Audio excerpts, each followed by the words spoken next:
I just found out my late half-sister is still alive. I was scrolling on Facebook late at night when I saw her face. It was like my heart stopped. I almost dropped my phone. The profile picture showed a woman smiling at a cafe table, her hair tied back, her eyes exactly like mine. And the name under it, the same as my late half-sister, the one who supposedly died 12 years ago. I clicked the profile. My hands were shaking so hard I could barely hold the phone. The page wasn't private. There were photos, posts, friends, and the most recent update, posted only 2 weeks ago. My half-sister wasn't dead. She was alive. And in that moment, I realized everything I thought I knew about my family was a lie.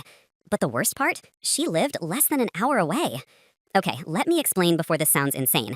I'm 22F, the youngest in my family by a lot. My dad had me with his second wife, but before that, he had 2 daughters from his first marriage. One of them, let's call her Kathy, 40F, was the wild child, according to family stories. I never met her in person because when I was just 10, I was told Kathy had died in an accident. I remember that day so clearly. My dad sat me down and explained that Kathy had been in a bad situation. He didn't give details, just said she was gone. I cried, even though I barely knew her, because the idea of losing a sister I never got to meet felt huge. After that, her name became something like a ghost in our house. My dad rarely brought her up. My mom avoided the topic completely. The few times I asked questions, I got short answers. She had problems, or it's better not to dwell. So for the last 12 years, I lived with this belief that Kathy was dead. I even lit candles for her on anniversaries. She was this tragic figure in my head, a reminder of how fragile life was. But 2 weeks ago, everything shattered. I was mindlessly scrolling on Facebook when a People You May Know suggestion popped up. And there she was. Same name, same birth year listed in the bio, same exact face from the one old family photo I'd seen in my grandma's house. At first, I thought it was some kind of mistake, a look-alike maybe, but when I clicked on her profile, I froze. There were photos of her at family landmarks I recognized, the pier in our city, the local diner, even a post tagged at a park I used to visit as a kid. It wasn't just someone with her name, it was her, alive. For the next few days, I couldn't sleep. I kept checking her page like a stalker. Every post I read felt like peeling back layers of lies. She wasn't hiding either. She had mutuals with people I knew distantly, like old neighbors and even one of my cousins. I didn't know whether to feel angry or relieved. Angry that my family lied, relieved that my sister wasn't dead after all. But then I saw something that pushed me over the edge. On her page, Kathy had posted a photo of herself with a caption, "Rebuilding my life one step at a time. Some people might not understand, but disappearing was the only way to survive." That line hit me like a truck. Disappearing, not dying. She had left, and my family knew. I couldn't take it anymore. I went straight to my dad's house, my phone clutched in my hand. I walked into the living room, heart racing, and asked him point blank, "Why did you tell me Kathy was dead when she's alive?" His face went pale. He opened his mouth, then shut it again, and the only thing he said was, "You weren't supposed to find out. You weren't supposed to find out." That's all my dad said, his voice low and tired, like he'd been carrying this secret for years. I stared at him, waiting for more. "What do you mean? She's alive. Why did you tell me she was dead?" He rubbed his face with both hands, like he was trying to buy time. Finally, he muttered, "You were too young to understand. Kathy, she chose to leave. She didn't want to be part of this family anymore." My chest felt tight. "So instead of telling me she left, you let me believe she was dead?" His silence was enough of an answer. For the next few days, I couldn't look at him the same. I left his house without pressing further because I knew if I stayed, I'd say something I couldn't take back. At home, I kept replaying his words in my head. "She chose to leave. You weren't supposed to find out." That night, I dug through the one old family photo album my grandma had given me. Sure enough, there were a few faded pictures of Kathy. In one, she was holding me as a baby. In another, she was standing at the edge of a birthday party, looking like she didn't want to be there. But then I noticed something. After a certain point, she just vanished from the pictures. It was like she'd been erased. I started asking around quietly. I texted my cousin, the one who was tagged in some of Kathy's Facebook photos. "Hey, random question. Did you know Kathy's alive?" The typing bubbles came up, then disappeared, then came back. Finally, she replied, Yeah, didn't your dad tell you?" That single text nearly made me scream. "No," I typed furiously. "He told me she died." My cousin's response was instant. "Wait, he told you what?" The next day, my cousin called me. She said Kathy had always been difficult, according to family. She fights with my dad constantly, had some rough teenage years, and by her 20s, she was barely speaking to anyone. Then something happened, a huge fight apparently, and she walked out. She told everyone she was done with the family, my cousin explained. But then she came back a few years ago, quietly. She didn't reconnect with everyone, but some of us kept in touch. I thought you knew. I didn't even know what to say. For 12 years, my own family had decided I didn't get to know the truth. They let me grieve someone who wasn't dead. But then my cousin dropped something that chilled me even more. She doesn't use her old last name anymore. On Facebook, she goes by just her first name. But if you message her, be careful. She doesn't talk much about the past. It's complicated. Complicated. That word sat heavy in my chest. I thanked my cousin and hung up. Then I sat there staring at my phone, Kathy's Facebook profile open in front of me. My fingers hovered over the message button.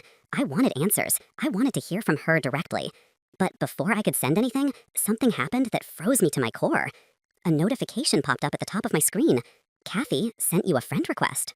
I just sat there, staring at my phone. Kathy sent you a friend request. My hands went numb. It was like the world had slowed down around me. For 12 years, I believed this woman was dead. And now, not only was she alive, she wanted to connect with me. My first thought was, does she know what Dad told me?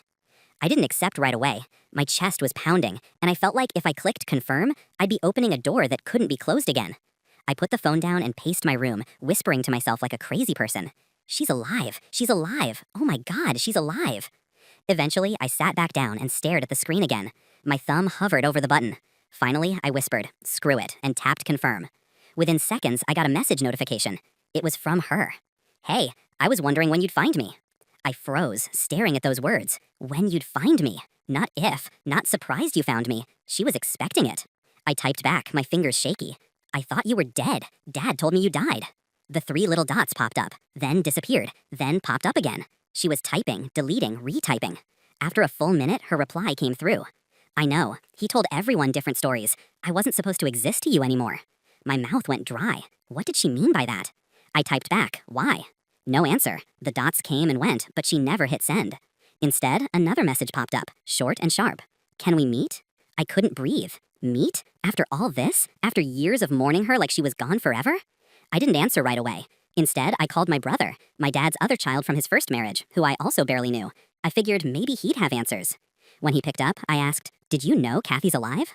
There was a long silence. Then, quietly, he said, so, you found out. I felt my chest tighten. So it's true. Why didn't anyone tell me? He sighed. Because Dad didn't want you involved. Kathy didn't leave on good terms. It was messy, dangerous even. There are things you don't know. Like what? I demanded. But he wouldn't say. It's not my place to tell you. Just be careful if you decide to meet her. Be careful? The way he said it made my skin crawl. That night, I lay in bed staring at Kathy's message. Can we meet? I typed back. Where? Almost instantly, she replied, The Pier, Saturday, 7 p.m. I sat up in bed, my heart racing. The Pier, the same one she had posted a photo at on her Facebook, the same pier from my childhood. I didn't answer. I just stared at the message, wondering if I was about to walk into something that would change my life forever. And then, just before I could close my phone, another message came in. This one wasn't from Kathy. It was from an unknown number. Don't go. I stared at the text on my screen, my stomach twisting. Don't go. The number wasn't saved in my phone. No name, no picture. Just a warning that made my blood run cold. I typed back immediately. Who is this? No reply. I waited. Nothing. I called the number, but it went straight to voicemail. The automated voice said the mailbox wasn't even set up. I tossed my phone on the bed and pressed my hands against my face. This was insane. I had my supposedly dead sister asking to meet me, and now random numbers were telling me to stay away. But the worst part, a small, stubborn part of me wanted to know the truth so badly that I didn't care how dangerous it was. Over the next couple of days, I tried to distract myself, but it was impossible. I kept going back and forth in my head. What if it's Kathy who sent the warning? What if it's my dad trying to stop me from meeting her? What if it's someone else entirely? Someone tied to why she disappeared in the first place? I even considered asking my mom about it, but she has always been the type to shut down when things get messy. Still, I couldn't hold it in anymore. Mom, I asked over dinner, what do you remember about Kathy? Her fork froze halfway to her mouth. She blinked at me like I just spoke another language. Why are you asking about her? I said carefully. She was my sister too, wasn't she? Mom set her fork down. She looked nervous, almost guilty. Sweetheart, Kathy made choices that hurt a lot of people. It's better to let the past stay buried. That word, buried, made me shiver. Did Dad make you say she died? I pressed. Her lips tightened. She didn't answer, which was answer enough. Mom, she's alive. I found her. Her eyes snapped to mine, wide with shock. She opened her mouth like she wanted to say something, then quickly stood up and started clearing plates instead. I followed her into the kitchen. You knew, didn't you? She didn't look at me. I don't want to talk about this. That's when it hit me. They all knew. Everyone. My dad, my mom, my brother, my cousin. For 12 years, they all played along with the lie. I felt like I was drowning. Saturday came faster than I expected. The whole day, I couldn't focus. At 6 p.m., I sat on my bed, staring at the clock, phone clutched in my hand. Kathy's message was still there. The pier, Saturday, 7 p.m. And so was the unknown warning. Don't go. At 6:45, I grabbed my jacket and walked out the door. The pier was only a 15-minute drive. The closer I got, the heavier the air felt, like my body knew I was heading towards something dangerous. When I finally parked and stepped out, the place was almost deserted. The sun had dipped below the horizon, and the sky was this deep, bruised purple. Streetlights flickered on, one by one. I walked down the wooden planks, my footsteps echoing. My palms were sweaty, my heart hammering. And then I saw her. At the very end of the pier, leaning against the railing, was Kathy. Older than the pictures, but unmistakable. Same eyes, same face, same sister I had cried for when I was 10 years old. She turned slowly, and when our eyes met, I felt every emotion all at once. Fear, anger, relief, grief, everything. She smiled faintly. You came. I opened my mouth to answer, but before I could speak, headlights flared behind me. A black SUV had pulled up at the start of the pier. The doors opened. 2 men stepped out. And Kathy's smile vanished. The sound of those car doors slamming shut echoed across the pier like a gunshot. Kathy's face went pale. Run, she hissed. Before I could even process, the 2 men started walking toward us. They weren't dressed like cops or security. Black jackets, stone-cold expressions, moving with the kind of confidence that made my stomach drop. Wait, I whispered. Who are they? Not now, Kathy snapped, grabbing my wrist. Move. We bolted down the pier, the wooden planks rattling beneath our feet. Behind us, the men started shouting. One of them called Kathy's name. My legs were burning, my chest was on fire, but Kathy didn't let go of me. She yanked me down the steps of the pier and toward the sand, weaving between dark silhouettes of boats pulled ashore. Finally, she shoved me behind one and crouched low, pressing a finger to her lips. We stayed there, silent, listening. The men's footsteps pounded across the pier above us, then slowed.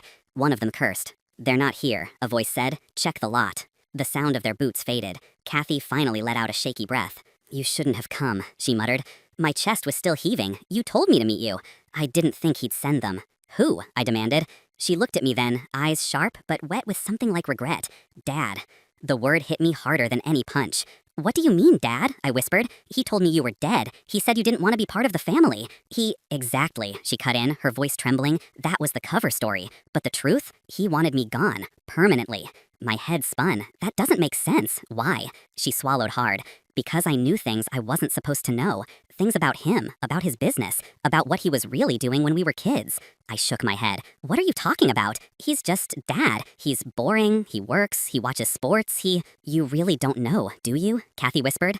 I stared at her. Know what? She opened her mouth, but the sound of an engine cut her off. The black SUV roared back to life in the lot above us. Its headlights swept across the sand, searching. Kathy grabbed my hand again. We can't stay here. If you want answers, you'll have to come with me. But once you do, there's no going back. I followed her. I don't even know why. Maybe because every part of me needed to hear the truth, no matter how ugly it was.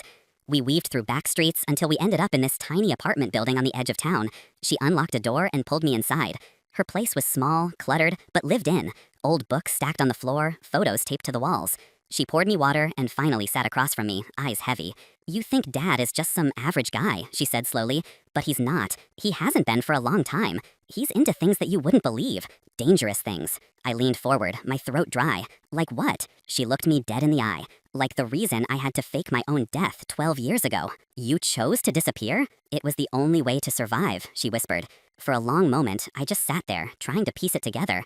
The lies, the warnings, the SUV, all of it. Finally, I asked the only question that mattered. Then why reach out to me now? She hesitated. Her eyes flicked toward her phone on the table, buzzing with notifications she didn't check.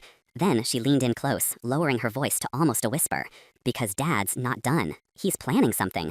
And whether you like it or not, she paused, her hand trembling slightly as she touched mine. You're already in it. That night, I barely slept. Every sound outside my window made me jump. Every shadow felt like it was moving. By morning, I thought maybe I was just paranoid. Maybe Kathy was exaggerating. Maybe my dad wasn't some monster, just secretive. But then my phone buzzed. A new text. From the same unknown number as before. This time, it only said one word. Too late.